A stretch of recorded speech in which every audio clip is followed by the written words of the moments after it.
রাত তখন 11:30। শহরের সব দোকানপাট বন্ধ হয়ে গেছে।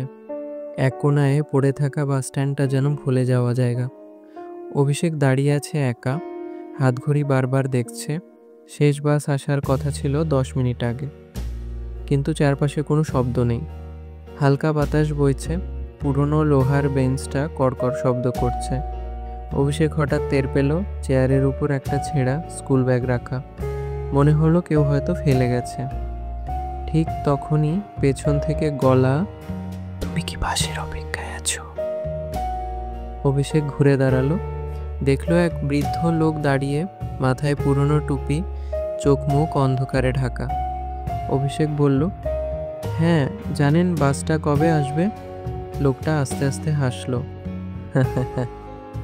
এই বাস তো অনেক আগেই চলে গেছে, আর যে যাত্রী গেছে সে আর কখনো ফেরেনি। অভিষেকের বুক ধড়ফড় করতে লাগলো। সে ভয়ে বলল, আপনি কি বলতে চান? লোকটা এগিয়ে এসে ফিসফিস করে বলল, আজ থেকে 20 বছর আগে ঠিক এই স্ট্যান্ডে একটা দুর্ঘটনা হয়েছিল। বাস ভর্তি মানুষ, কেউ বাঁচেনি।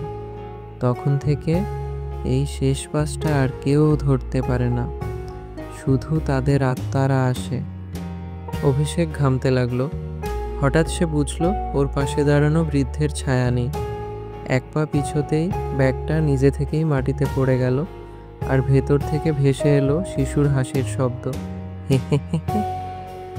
চারপাশে বাতাস হঠাৎ ঠান্ডা হয়ে গেল।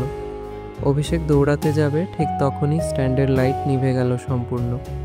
শেষবার সে শুনল বৃদ্ধের কণ্ঠ, তুমিও তো এবার যাত্রী হয়ে গেলে।